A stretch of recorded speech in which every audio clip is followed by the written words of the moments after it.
உலகளாவிய பேகுருஸ் நேயர்களுக்கு வணக்கம். நம்முடன் இன்று இணைந்திருப்பவர் அரசியல் விமர்சகர், சென்னை உயர்நீதிமன்றத்தின் வழக்கறிஞர் திரு ராமசாமி மெய்யப்பன் சார் அவர்கள். சார் வணக்கம் சார். உங்களை வரவேற்பதில் பெருமிதம் அடைகிறோம்.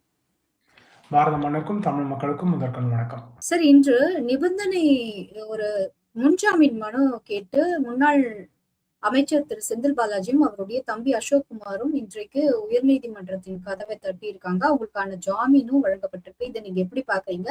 இதற்கான இன்சைட்ஸ் என்ன சார்? இன்று தமிழகம் இருக்கும் ஆட்சி காலத்துல பார்த்தோம் அப்படின்னா, வெறும் செந்தில் பாலாஜி அவர்கள் மட்டுமல்ல, மற்றும் பலரும் அந்த குதிரை பேரம் வழக்குகள்ல முன்ஜாமீன் கேட்கறதுக்கான அவசியம் ஏற்படுமோ அப்படின்ற சந்தேகம் இருக்கிறது. இந்த இதை நம்ம ஏற்கனவே ஒரு முக்கியமான இதை டிஸ்கஸ் பண்ணியிருக்கோம். அதாவது அமமுக கட்சியின் நிறுவனர் மற்றும் பொதுச் செயலாளர் டிடிவி தினகரன் அவர்களே அந்த கட்சியில் உறுப்பினராக இருந்து ஒருவர் இன்றைக்கு தாவேகாவுடன் சேர்ந்து பணிபுரிந்து கொண்டிருக்கிறார் அப்படின்ற அந்த வழக்குமே இருக்கிறது. அந்த வழக்கை வேகமாக நடத்துவதில் இப்போ இருக்கிற தாவேகா அரசு அந்த அளவுக்கு ஒரு முன்னுரிமையோ இல்லை அவசரமோ எதுவும் காட்டல. ஆனா இதே செந்தில் பாலாஜி அவர்களோ அசோக் அவர்கள் சம்பந்தப்பட்ட வழக்குல மட்டும் அதிவேகமாக, ஏன்னா தாவேகா சார்ந்த ஒரு எம்எல்ஏவே குதிரை பேரம் செய்ய முற்பட்டார்கள் அப்படின்ற ஒரு காரணத்தினால அதுல கொஞ்சம் வேகம், அவசரம் இதெல்லாம் காட்டுறாங்க அப்படின்னு நம்ம புரிஞ்சுக்க முடியுது. அதனால அந்த வழக்குல கைது செய்வதற்கான வாய்ப்பு ஒரு 3 நபர்களுக்கு இருக்கு. அதனால இன்று அந்த வழக்கை சார்ந்தவர்கள் அவர்கள் முன்ஜாமீன் கேட்டு வந்திருக்காங்க. ஏன்னா அவர்கள் கைது செய்யப்பட்டால் அது ஒரு பொலிட்டிக்கல் நியூஸ் ஒன்று. இரண்டாவது, எதிர்கட்சியான திமுகவுக்கு ஒரு இடியாகவும் இருக்கும். ஏன்னா திமுக ஒரு ஸ்ட்ராங் எதிர்கட்சியாக கான்ஸ்டன்டா இன்னைக்கு தாவேகாவை கேள்வி கேட்டுக்கிட்டே வராங்க அப்படின்ற அந்த ஒரு பொசிஷன்ல செந்தில் பாலாஜி அவர்கள், அசோக், அதுக்கப்புறம் இன்னும் ஒருத்தரும் அதுல சார்ந்தவர் இருக்கிறார் அப்படின்னு நினைக்கிறேன். அவங்க 3 பேருமே கேட்டிருக்காங்க. அவங்களுக்கு நீதிமன்றமானது ஒரு கண்டிஷனல் ப்ரொடெக்ஷன் கிராண்ட் பண்றதுக்கு தயாராக இருக்கும். நீங்க 35 கோடி டெபாசிட் பண்ணா நாங்க 35 கோடி அமௌண்ட் என்னன்றது ஒரு வாட்டி கன்ஃபார்ம் பண்ணிக்கணும். ஆனா on deposit of a large amount, அதுக்கப்புறம் மற்ற கண்டிஷன்ஸ் ஃபாலோ பண்ணா நாங்க உங்களுக்கான ஆன்டிசிபேட்டரி பெயிலை கிராண்ட் பண்ண முடியும் அப்படின்னு நீதிமன்றம் கூறியிருக்கு அப்படின்னு நம்ம பார்க்க முடிகிறது. அதற்கான தேவையும் இருக்கிறது. ஏன்னா செந்தில் பாலாஜி அவர்களை பார்த்தோம் அப்படின்னா இது அவர் மீது இருக்க முதல் வழக்கு கிடையாது. அவர் மீது ஏற்கனவே பல வழக்குகள் இருக்கு. முக்கியமாக அவரும் அவர் சகோதரர் அசோக் குமார் அவர்களும் சேர்ந்தே நம்ம ஏற்கனவே இருக்கிற அந்த ஜாப் ராக்கெட்டிங் ஸ்கேம், அதுக்கப்புறம் அது டிவிஎஸ்சி முன்னாடி இருக்கு. இது இல்லாம என்ஃபோர்ஸ்மெண்ட் டைரக்டரேட் முன்னாடி இருக்கிற ப்ரிவென்ஷன் மணி லாண்டரிங் வழக்கு இருக்கிறது. இது இல்லாம டாஸ்மாக்லயும் எலக்ட்ரிசிட்டி டிபார்ட்மெண்ட்லயும் இருக்கிற ஊழல்கள் சார்ந்த வழக்கு இருக்கு. ஸோ அந்த மாதிரி பல வழக்குகள் அவர் மீது இருக்கும்போது இது முதல் வழக்கு கிடையாது. அதனால அவர் மீது ரிஸ்க் என்ன இருக்கு, அது மட்டும் இல்லாம அவருக்கு இருக்கிற இன்ஃப்ளூயன்ஸும் டிராவல் ரெஸ்ட்ரிக்ஷன் இல்லாத இருக்கிற காரணத்தினால அவர் எங்க வேணா தப்பிச்சு போகிறதுக்கான வாய்ப்பும் இருக்கிறது அப்படின்ற பாசிபிலிட்டிஸ் இருக்கு. அதனால அவர் மீது கண்டிஷனல் ஆன்டிசிபேட்டரி பெயில் மட்டும் தான் கிராண்ட் பண்ண முடியும் அப்படின்ற அந்த பொசிஷன் தான் இன்னைக்கு நீதிமன்றத்துல இருக்கு. சரி, என்ன சார் நடந்தது? திமுக தமிழக முதலமைச்சர் விஜய் அவருடைய கரூர் பயணத்திற்கு எதிராக போடப்பட்ட வழக்குல திமுக இன்னைக்கு இருக்கிற ஆட்சி கட்சியான தாவேகாவை சார்ந்த தலைவர் இல்ல அது சார்ந்த மற்ற 2ஆம் கட்ட 3ஆம் கட்ட தலைவர்கள் அவர்கள் கரூருக்கு டிராவல் பண்றது, கரூருக்கு வேற வேற ஆஃபர் கொடுக்கறது, இல்ல அந்த பேரிடர் ஒரு விபத்துல 41 பேர் இறந்திருந்தாங்க, அவங்களுக்கு இன்ஃப்ளூயன்ஸ் பண்ற மாதிரி பல ஆதாயங்கள் கொடுக்கறது, இல்ல அரசு வேலை, இல்ல ஏற்கனவே அந்த கட்சி சார்பாக கொடுக்கப்பட்ட பணம், இல்ல இன்னைக்கு ஆஃபர் பண்ணப்படுகின்ற காசு, இதெல்லாம் ஒரு கேள்விக்கு உள்ளானது அப்படின்ற ஒரு சந்தேகத்தை எழுப்பி ஒரு பயஸ் லீட் பண்ணக்கூடும் இன்வெஸ்டிகேஷன்ல அப்படின்றத திமுக உச்சநீதிமன்றம் முன்னாடி பிளேஸ் பண்ணியிருக்காங்க. முக்கிய காரணம் ஏன்னா உச்சநீதிமன்றத்துல ஏற்கனவே ஒரு டைரக்ஷன் பெற்றிருக்காங்க தாவேகாவை சார்ந்தவர்கள். ஆதவர்ஜுனா அவர்கள் தேர்தலுக்கு முன்னர் உச்சநீதிமன்றத்தை அணுகி ஒரு ஸ்பெஷல் இன்வெஸ்டிகேஷன் டீம் இருக்கணும், சிபிஐ இன்வெஸ்டிகேட் பண்ணணும், அதாவது தனியப்பட்ட இன்வெஸ்டிகேஷன் இருக்கணும். அது சிபிஐக்கு போயிருக்கு. சுப்ரீம் கோர்ட் அதை ஓவர்சீ பண்ணுது அப்படின்னு கேட்டனால உச்சநீதிமன்றத்தை வந்து திமுக நாடி இருக்காங்க. நாடி அவர்கள் வந்து பயஸ் இருக்கும். ஏன்னா இவர்கள் இன்று ஆட்சியில இருக்காங்கன்றது முதல் காரணம். இது இல்லாம அவர்கள் வந்து பல ஆஃபர்ஸ் வந்து அங்க இருக்கவங்களுக்கு குடுக்குறாங்க. அப்போ உண்மையான நிலைமை என்ன அப்படின்றத அவர்கள் சொல்லுவாங்களா? இல்லையா? அப்படின்றது சந்தேகம் எழுகிறது. இது இல்லாம தாவேக்காவை சார்ந்தவர்கள் ரெகுலராக கரூருக்கு போயிட்டு வராங்க. அத பத்தி பர்ட்டிகுலரா ஆதவர்ஜுனா அவர்கள் பேசுறாங்க. அப்படின்றபோது என்ன மாரி விளைவுகள் இருக்கும்?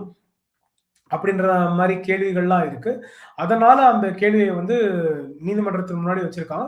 அவர்கள் கேள்வின்றது நியாயமானது தான். இதே மாரி கேள்விய தான் அன்பழகன் அவர்களும் ஜெயலலிதா மீது வைத்தார். அதனால தான் ஜெயலலிதா மீது அந்த டிஸ்ப்ரொபோர்ஷனேட் அசெட்ஸ் வழக்கு வந்து தமிழகத்துல இல்லாம கர்நாடகாக்கு மாறியது அப்படின்னு நம்ம பார்க்க முடிகிறது. இங்க ஆனா நீதிமன்றம் வந்து இன்னைக்கு ஏற்கனவே உச்சநீதிமன்றம் அத வந்து மானிட்டர் பண்ணிட்டு இருக்கு அப்படின்ற போது அந்த சந்தேகத்திற்கான ஒரு வாய்ப்பு இல்லை. அங்க வந்து ஏற்கனவே ரிட்டயர்ட் நீதிபதி சார்ந்த ஒரு குழு வந்து அத மானிட்டர் பண்ணிட்டு இருக்காங்க. அவங்க ரிப்போர்ட் குடுத்துட்டு இருக்காங்க. அதற்கான நீட் இன்னைக்கு வரல அப்படின்றது. அது மட்டும் இல்லாம சும்மா நம்ம இதன முதலமைச்சர் வந்து கேக் ஆர்டர் குடுக்கணும். அவர் வந்து எதுவுமே பேசக்கூடாது அப்படின்ற மாரி ஒரு பொசிஷனும் இருக்கக்கூடாது அப்படின்றதுனால, அவர்கள் வந்து இன்னைக்கு வந்து எந்த ஒரு தீர்ப்புமே அதுல திமுகவுக்கு சார்பாக கொடுக்கவில்லை. அவர்கள் வந்து இன்வெஸ்டிகேஷன் நடக்கட்டும். அந்த மாரி டவுட்ஸ் வந்தா அதுக்கப்புறம் பார்த்துக்கலாம். அப்படின்ற மாரி அவர்கள் உச்சநீதிமன்றத்துல தீர்ப்பு குடுத்திருக்காங்க. ஆனா இது வந்து முழுக்க முழுக்க மூடப்படவில்லை. சந்தேகத்திற்கு இடமான ஏதாவது ஒரு காரணங்களை திமுகவோ, இல்ல வேறு யாரோ நாளைக்கு நீதிமன்றத்திற்கு கொண்டு வந்தால், அப்போ வந்து அதற்கான கேக் ஆர்டரோ, இல்ல டிரான்ஸ்ஃபரோ, இல்ல வேற ஏதாவது அந்த நியூட்ராலிட்டிய காமிக்கிறதுக்கான நடவடிக்கை உச்சநீதிமன்றம் எடுக்கும். இன்னைக்கு ஒரு சந்தேகத்திற்கு இடமான ஒரு சூழ்நிலை இல்லை. ஒரு அரசு அவர்களோட ஜெனரலான பணியை செய்கிறார்கள் அப்படின்னு பார்க்க ஒரு தேவைதான் இருக்கிறது அப்படின்னு உச்சநீதிமன்றம் நினைக்கிறது. சார், கரூர் வழக்கு எந்த நிலைமையில இருக்கு? தாவேகா ஆட்சி அமைத்தும் ரொம்ப ஒரு வேற பெரிய ஒரு நடவடிக்கை எடுத்த மாரி தெரியல. ஒரு மந்தகதியிலேயே அது மூவ் ஆகுதோ அந்த கரூர் வழக்குங்கிறது. ஸோ கரூர் வழக்கு அப்படின்றது இன்வெஸ்டிகேஷன் நடந்துட்டு இருக்கு. சிபிஐ இன்வெஸ்டிகேட் பண்ணிட்டு இருக்காங்க. ரிப்போர்ட் வந்து உச்சநீதிமன்ற குழுவுக்கு குடுத்துருக்காங்க. அவங்க அந்த ரிப்போர்ட்ல பொறுத்து அவங்க நீதிமன்றத்திற்கு அவர்களோட ரிப்போர்ட்டையும், ரெஸ்பான்ஸையும் அவங்க தாக்கல் செய்வாங்க. ஸோ அதனால அது ஓரளவுக்கு ரீசனபிளான பேஸ்ல நடந்துட்டு இருக்கு. முன்னாடி இருக்கிற பேஸ்ல நடந்துட்டு இருந்ததோட இன்னைக்கு பெட்டரா தான் இருக்கு அப்படின்னு நம்ம பார்க்கணும். அது வந்து தாவேக்கா அதுக்கான கிரெடிட் எடுத்துக்க முடியாது. சிபிஐயும் அதற்கான உச்சநீதிமன்ற நீதிபதிகளுக்கான குழு வந்து அந்த கிரெடிட்டை எடுத்துக்கலாம் அப்படின்றது ஒன்று. இரண்டாவது இங்க திமுகவோட கன்சர்ன் லெஜிட்டிமேட்டா இருக்கு. இன்னைக்கு வந்து தவறு செய்தவர்கள் மீது அப்படின்னு நம்ம வந்து அன்னைக்கு சொல்லும்போது அவர்கள் தமிழக அரசை சார்ந்தவர்கள் ஒன்று. இல்ல தாவேக்காவை சார்ந்தவர்கள். இன்று வந்து அந்த தமிழக அரசை சார்ந்தவர்களும் சரி, தாவேக்கா அப்படின்றதும் ஒரே ஒரு யூனிட்டா மாறிடுச்சு. அப்ப தாவேக்காவை சார்ந்தவர்கள், இல்ல இன்னைக்கு ஆட்சியில் இருப்பவர்கள் அந்த கவர்ன்மெண்ட் சர்வன்ட்ஸ புரொடெக்ட் பண்ண போறாங்களா? இல்ல இந்த கவர்ன்மெண்ட் சர்வன்ட்ஸ் இவங்க தான் ஆட்சியில இருக்காங்க. அதனால இவங்க மீது எந்த தப்பும் வந்துரக்கூடாதுன்னு இவங்கள புரொடெக்ட் பண்ண போறாங்களா? அப்படின்ற அந்த ஒரு கேள்வி இருக்கிறது. இது இல்லாம இவ்ளோ எமோலிமெண்ட்ஸ் ஏற்கனவே வந்து தாவேக்காவை சார்ந்தவர்கள் 1,00,00,000 ஒவ்வொரு உயர்வுக்கும் குடுத்திருக்காங்க.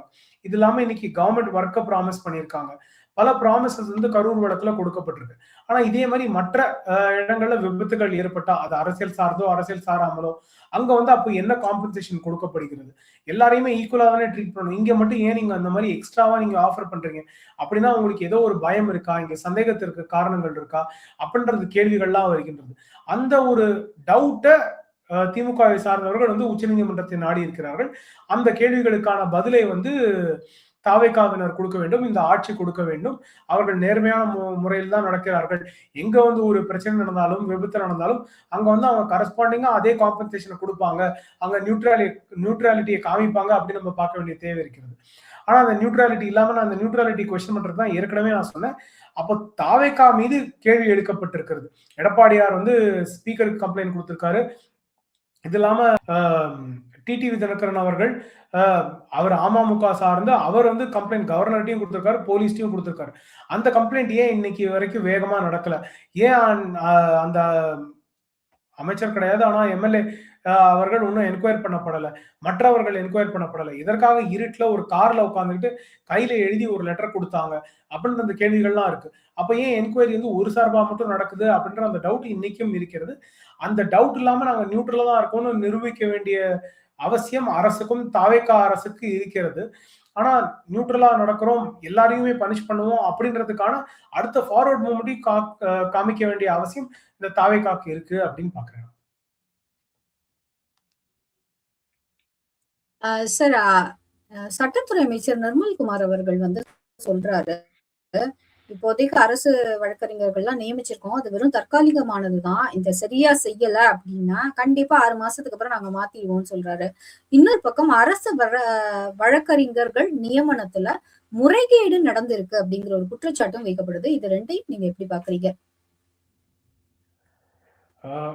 முக்கியமாக எனக்கு அதிகபட்சமான மதிப்பு வந்து இன்னைக்கு இருக்கிற மூத்த வழக்கறிஞர்கள், அரசை வந்து ரெப்ரசன்ட் பண்ணக்கூடிய வழக்கறிஞர்கள். அது நம்மளோட அட்வொகேட் ஜெனரல் விஜயநாராயணன் அவர்களாக இருக்கலாம், இல்ல பப்ளிக் ப்ராசிக்யூட்டர் ஜான்சன் அவர்களாக இருக்கலாம், இல்ல மற்ற மூத்த வழக்கறிஞர்கள் கௌதமன் சாரா இருக்கலாம், பி பாலசுப்ரமணியன் அவர்களா இருக்கலாம். மற்றவர்கள் எல்லாருமே நம்ம பார்த்தோம் அப்படின்னா மிக எக்ஸ்பீரியன்ஸ் அதிகமா இருக்கக்கூடிய வழக்கறிஞர்கள், மிக நம்பிக்கை இருக்கக்கூடிய வழக்கறிஞர்கள். நான் வந்து தனிநபருக்காக இருந்தேன்னா நான் அவர்களை டெஃபினட்டா அணுகுவேன் அப்படின்ற அந்த பார்வையோட, அந்த ரெஸ்பெக்டோட நான் பேசுறேன். அவர்கள் இருக்கும் இந்த காலகட்டத்தில் இந்த மாதிரி ஒரு அக்யூசேஷன் வந்திருக்கு அப்படின்றது எனக்கு ஃபர்ஸ்ட் ஷாக்கிங்காக இருக்கு. ஏன்னா அவர்கள் சார்ந்து இருக்கும் போது அப்படின்றது. 2வது, இந்த ஒரு அரசியல் கட்சி நாங்க மாற்றத்திற்கான அரசியல் கட்சி அப்படின்னு சொன்னாங்க. அப்ப மாற்றத்திற்கான அரசியல் கட்சி அப்படின்றபோது அவர்கள் கட்சியை சார்ந்தவர்களே கூப்பிட்டு இந்த மாதிரி கேள்வி கேட்டிருக்காங்கன்னா, அவர்கள்லாம் ஏன் இன்னைக்கு நான் வந்து அரசு நடவடிக்கை, காவல்துறை நடவடிக்கை இதுக்கெல்லாம் கூட வரல. ஏன் இன்னைக்கு அந்த கட்சியில இருந்து அவர்கள்லாம் சஸ்பெண்ட் பண்ணப்படல? அவர்கள் மீது வேற எந்த நடவடிக்கையும் ஏன் இன்னைக்கு இதுவரைக்கும் எடுக்கப்படலை அப்படின்ற அந்த கேள்வி இருக்கிறது. அப்போ நீங்க உங்க ப்ராசஸ டிரான்ஸ்பரண்டா தான் நடத்துறீங்க அப்படின்னா, நீங்க உங்க என்கொயரி கால் லிஸ்ட், அதுக்கப்புறம் யாரெல்லாம் நீங்க வந்து அப்ளிகேஷன் போட்டிருக்கா, அவங்கள யாரெல்லாம் நீங்க ஷார்ட் லிஸ்ட் பண்றீங்க, என்ன காரணத்துக்காக மத்தவங்கள ஷார்ட் லிஸ்ட் பண்ணல, அப்படின்றதெல்லாம் நீங்க ஏன் பப்ளிக் ஆக்க முடியல? ஏன் இதெல்லாம் பப்ளிஷ் பண்ணல? ஒரு வெப்சைட்ல போடலாம். லா மினிஸ்ட்ரிக்கு வெப்சைட் இருக்கு. அவங்க எம்பேனல்மென்ட் ரிக்வெஸ்ட்டா அவங்க வந்து பப்ளிஷ் பண்றாங்க. அப்ப இதெல்லாமும் அவங்க பப்ளிஷ் பண்ணலாம். அந்த டிரான்ஸ்பரன்சி இருக்கா இல்லையா அப்படின்ற கேள்வி இன்னைக்கும் இருக்கிறது. மாற்றத்திற்கான அரசியல் அப்படின்னு பேசுபவர்கள், மாற்றத்திற்காக அவர்கள் நடப்பவர்கள் மாதிரி எதுவும் நடவடிக்கை இல்லை அப்படின்றது வருத்தத்தக்கமான விஷயம். அதனால அவர்கள் மக்கள் கிட்ட சொன்னது வெறும் பொய்யான வாக்குறுதி. அதை வந்து நிறைவேற்றுறதுக்கான ஒரு ஒரு முயற்சியும் அவர்கள் எடுக்கவில்லை. இதற்கு அவர்கள் தவறான செயல்களுக்கு சில நல்ல முக்கிய வழக்கறிஞர்களின் பெயரை தவறாக பயன்படுத்திக் கொள்கிறார்களோ அப்படின்ற சந்தேகம் எனக்கு எழுகிறது. சார், இன்னொரு பக்கம் குதிரை பேரம் அப்படிங்கிற ஒரு விஷயத்த குறித்து ஆளுநர் தமிழக அரசிடம் விளக்கம் கேட்க உள்ளதாக ஒரு தகவல் வருது. குறிப்பா இந்த ஆர்டிகல் 116(7) படி அப்படிங்கிற விஷயத்தையும் சேர்த்தே சொல்றாங்க. ஆர்டிகல் 167 என்ன? ஆளுநருக்கான அதிகாரம் இந்த இடத்துல முழுமை பெறுமா? நம்ம ஆர்டிகல் 167க்கு போறதுக்கு முன்னாடி நம்ம முதல்ல பார்க்க வேண்டியது, எதற்காக இந்த ஒரு கேள்வி இன்று வருகிறது அப்படின்னு நம்ம பார்க்கணும். ஸோ முதல்ல அந்த கேள்வி வருகின்றது அப்படின்னா, தாவேகா வெறும் 107 எம்எல்ஏ தான் இருந்தாங்க. அவர்கள் மற்ற சிலவர்களோட சேர்ந்து கூட்டணி அமைக்க முற்பட்டார்கள். அந்த கூட்டணி அமைக்க முற்பட்டதிலேயே கேள்விகள் எழுந்தது. முதல்ல சிபிஐ, சிபிஎம் கூட சேரல அப்படின்னாங்க. அப்புறம் அவர்கள் சேர்ந்தாங்க. அப்புறம் விடுதலை சிறுத்தைகள் கட்சி வந்து சேரல அப்படின்னு சொன்னாங்க. அவர்கள் வந்து லெட்டர் தரேன்னு சொன்னாங்க. ஆனா அந்த லெட்டரை வந்து அவர்கள் ஒரு 2 நாட்களுக்கு தரவே இல்ல. அதற்கப்புறம் அவர்கள் லெட்டர் குடுத்தாங்க. அப்போ கண்டிஷனலா, அன்கண்டிஷனலா அந்த கண்டிஷன் என்னவாக இருந்தது அப்படின்னு. இது இல்லாம நான் ஏற்கனவே சொன்ன மாரி அமமுகவை சார்ந்த எம்எல்ஏ அவர்கள். இருட்டுல காருக்குள்ள உட்கார்ந்துட்டு அவர் ஒரு லெட்டர் எழுதுறாரு. அத ஒருத்தர் வீடியோ வேற புடிக்கிறாரு. அதுக்கப்புறம் அவர் வந்து கவர்னர்ட்ட இந்த மாரி குடுக்கவே இல்லன்னு சொல்றாரு. ஒரு மேடை ஏறி இந்த மாரி குடுக்கவே இல்ல, நான் கையெழுத்து போடல அப்படின்னு சொல்றாரு. போலீஸ் கம்ப்ளைண்ட் குடுக்கறதுக்கும் போறாரு. ஆனா அதற்கப்புறம் அவர் ஸ்டாண்ட மாத்திட்டு வந்து வாக்களிப்பு அப்படின்னு வந்தபோது, அவர் வந்து கான்ஃபிடன்ஸ் மோஷன் இருக்கும்போது, அவர் எந்திரிச்சு நின்னு தாவேக்காக்காக அவரு வாக்களிக்கிறார். அப்படின்றபோது ஆதரவாக வாக்களிக்கிறார். அப்படின்றபோது என்ன மாரி உண்மையான சூழ்நிலை இருக்கு, இல்ல அப்படின்ற அந்த கேள்விகள் எழுகின்றன. சோ அது ஃபர்ஸ்ட் டவுட். அத தாண்டி அஇஅதிமுக சார்ந்தவர்களோ, இல்ல மத்த சில கட்சிகளை சார்ந்த எம்எல்ஏக்களோ திடீர்னு தாவேக்காக்கு சார்பாக வாக்களிக்கிறார்கள். அவர்களுக்கு அகைன்ஸ்டாக வந்து ஒரு மோஷன் மூவ் பண்ணப்படுகிறது. ஒரு பெட்டிஷன் குடுக்கப்படுகின்றது. அந்த பெட்டிஷன்ல இன்னைக்கு வரைக்கும் ஆக்ஷனே எடுக்காம ஸ்பீக்கர் இருக்காங்க. எதற்காக ஸ்பீக்கர் இத்தன நாள் ஆக்ஷன் எடுக்கல? சோ இதெல்லாம் சிம்பிளான விஷயங்கள். பொசிஷன், லா எல்லாமே இதுல இருந்து செட்டில் பண்ணப்பட்ட விஷயங்கள். உச்சநீதிமன்றம் இன்னைக்கு எத்தன நாளுக்குள்ள நீங்க ஆக்ஷன் எடுக்கணும்? என்ன மாரி ஆக்ஷன் எடுக்கணும்? உங்க நியூட்ராலிட்டி என்ன? எவ்வளவு நாள் நீங்க டைம் குடுக்கலாம்? யார் வந்து வயலேட் பண்ணியிருக்கா? வயலேட் பண்ணல? நீங்க ஷெட்யூல்ல இருக்கிற ப்ரொவிஷன்ஸ நீங்க எப்படி படிக்கணும்? அதுல இருக்க அனெக்ஸர்ல இருக்க ஷெட்யூல்ஸ நீங்க எப்படி படிக்கணும்? அப்படின்றது எல்லாமே இன்னைக்கு தெளிவாக இருக்கக்கூடிய விஷயங்கள். இதையும் தாண்டி தாவேகா வந்து ஆக்ஷன் எடுக்காம இருக்கு. அது வந்து தனிநபர் ஆக இருக்கலாம். இல்ல அமமுகவை சார்ந்தவர்களாக இருக்கலாம், அஇஅதிமுகவை சார்ந்தவர்களாக இருக்கலாம், இல்ல அஇஅதிமுகவிலிருந்து அவர்கள் வெளியேறினவர்களாக இருக்கலாம். இவர்கள் எல்லார் மீதுமே நீங்க நடவடிக்கை எடுக்க வேண்டிய அவசியம் இருக்குது. குறைஞ்சபட்சம் ஒரு என்கொயரியாவது ஃபேரா நீங்க நடத்தணும். அது எல்லாமே ஈக்குவலா நடத்தாம, உங்களுக்கு அகைன்ஸ்டா இருக்கவர், அதாவது தாவேக்கால இருந்து ஒருத்தர் வெளியில போறதுக்கான வாய்ப்பு இருந்திருக்கு அப்படின்னா, அவர் மீது என்ன பண்ணலாம்னு மட்டும் நீங்க எடுக்கிறீங்க அப்படின்னா, இது பயஸ்டா தான் இருக்கு என்கொயரி. நீங்க வேற யார் மீதும் எந்த நடவடிக்கையும் எடுக்கவில்லை. நீங்க அதை தாண்டி ஃபர்தரா நீங்க பெருசா ப்ரொசீடும் பண்ணல அப்படின்ற ஒரு அச்சம் எழுகின்றது. அதை எல்லாம் சால்வ் பண்ண வேண்டியது இன்னைக்கு இருக்கின்ற அரசு. இதுல இன்னும் வருத்தமான விஷயம் என்ன அப்படின்னா, நடிகராக இருந்த விஜய் அவர்கள் பேசலன்னா எனக்கு வருத்தம் கிடையாது. ஆனா இன்னைக்கு முதலமைச்சர் விஜயாக இருக்கிறார். அவர் இன்னைக்கு வரைக்கும் பேசாமே இருக்கார். அப்ப நம்ம வந்து அது என்ன ஒரு சைனாக எடுத்துக்கிறது? அவர் ஆட்சியில கண்ட்ரோல்ல இருக்காரா? இல்ல பிரஸ் கிட்ட பேச வேணாம், கேள்வி கேட்டா நமக்கு பிரச்சனை அப்படின்னு நினைக்கிறாரா? அப்படின்ற இந்த கேள்விகள்லாம் எழுகின்றது. அதனால முதலமைச்சராக இருக்கின்ற விஜய் அவர்கள் இன்று எல்லாருக்குமே எக்ஸ்பிளனேஷன் கொடுக்க வேண்டிய அவசியம் இருக்கிறது. அதற்கப்புறம் தேவை இருக்கிறதா இல்லையா அப்படின்ற பார்வைக்கு பின்னால் நம்ம என்ன பொசிஷன், என்ன ஸ்டெப் எடுக்கணும் அப்படின்னு நம்ம பார்க்க முடியும். சார், நான் இறுதியா ஒரு கேள்வி கேட்க விரும்புறேன் சார். குறிப்பா சட்டம். அது வந்து என்ன சார் சொல்ல வருது? ஏன்னா இன்றைக்கு நம்ம பார்க்கிறோம், ஒரு 650 இடங்கள் கிட்டத்தட்ட தமிழக மாணவர்களுக்கான இந்த மெடிக்கல் காலேஜ் சீட்ட வந்து நம்ம இழந்திருக்கோம். ஏன் அப்படின்னு பார்த்தீங்கன்னா, ஒரு நோ அப்ஜெக்ஷன் சர்டிபிகேட்ட ஒரு கல்லூரி, பல்கலைக்கழகம் குடுக்கல அப்படின்னா, அந்த அத ஒரு குறிப்பிட்ட கால வரையறைக்குள் குடுக்கல அப்படின்னாலேயே, அது வந்து இவங்க போட்டிருக்க அந்த நிகர்நிலை பல்கலைக்கழகம் அப்ளை பண்ணியிருக்காங்க இல்லையா? அதுக்கு ஓகே பண்ற மாரி தான் அர்த்தமாகுது. நோ அப்ஜெக்ஷன்னு குடுக்கலனாலே அது ஓகே பண்ற மாரி அர்த்தமாகுது அப்படிங்கும்போது, ஏன் வந்து இது மாரியான ஒரு வீக்கர் செக்ஷனுக்கு எப்பவுமே சட்டம் வந்து தன் சலுகைகளை கொடுக்கிறது அதிகபட்சமா? நான் கடைசி கேள்விக்கு வந்துட்டோம் அப்படின்னா, நீதிமன்றம் அப்படின்றது ஒரு கடைநிலை மனிதனுக்காக இருக்காது. ஸோ யார் வந்தாலுமே அவர்கள் வந்து நீதி கேட்க வேண்டும். அதற்கான நீதி வழிமுறை இருக்கும் அப்படின்றது. இன்ஃபாக்ட் நம்ம வந்து சென்னை உயர்நீதிமன்றத்தோட வளாகத்த பார்த்தோம் அப்படின்னா, ஒரு முக்கிய அங்கமாக சிறப்புமிக்க ஒரு இடத்தில் இருக்கும் சிலையானது வந்து மனுநீதி சோழனோடது. ஸோ அவர் வந்து எப்படி ஒரு விலங்கினம் வந்து அவர்கிட்ட நீதி கேட்டாலும், அது அவர் குடும்பத்தை சார்ந்தவராக இருந்தாலும், அவர் புதல்வனாக இருந்தாலும், அவர் நீதி வழங்கினார் அப்படின்ற அந்த ஒரு இது. ஸோ அப்போ அந்த மாரி ஒரு பொசிஷனை எவ்வளோ தூரத்துக்கு கொண்டு வர முடியும் அப்படின்னு நீதிமன்றத்தோட பார்வை. அதனால யார் வேணா அணுகலாம். அவர்கள் வந்து என்ன வேணா கேட்கலாம். அது வேலிடா இல்லையா, ஜூரிஸ்டிக்ஷன் இல்லையா, இருக்கா இல்லையா அப்படின்ற நிர்ணயத்தை நீதிமன்றம் செய்யும். ஆனா அந்த கடைநிலை மனிதனுக்கான ஒரு வாய்ப்பு, ஒரு லாஸ்ட் ரே ஆஃப் ஹோப் இருக்கு அப்படின்னா அது நீதிமன்றம் அப்படின்னு நம்ம பார்க்க வேண்டியதாக இருக்கிறது. அதனால அந்த பொசிஷன். இரண்டாவது, நீங்க இருக்கிற இந்த வழக்குகள், தாவேக்காவை சார்ந்து இருக்கிற அலிகேஷன் இதெல்லாம் எவ்வாறு ப்ரொசீட் பண்ணப்படும் அப்படின்னு பார்த்தீங்கன்னா, அது ஒன்லி டைம் வில் ஆன்சர். அதுக்கு நீதிமன்றம் மட்டும் காரணம் கிடையாது, ப்ராசிக்யூஷனும் காரணம். அப்போ அரசு சார்ந்து அரசு வழக்கறிஞர்கள், இல்ல அரசு சார்ந்து அதை விசாரிக்கக்கூடிய அதிகாரிகள், அந்த வழக்கை பதிவு பண்ணக்கூடிய அதிகாரிகள், இவர்கள்லாம் எவ்வாறு செயல்படுறாங்க? அவங்க அன்பயஸ்டா இருக்காங்களா இல்லையா? இல்ல அவங்க வந்து ஃபியூச்சர்ல அந்த பப்ளிகேஷன் வரணும், வரக்கூடாது அப்படின்ற அந்த பயஸோட சேர்ந்து அவர்கள் செயல்படுறாங்களா இல்லையா? அப்படின்ற இந்த கேள்விகள் எல்லாத்துக்குமே பதில் சொல்ல வேண்டிய அவசியம் இருக்கிறது.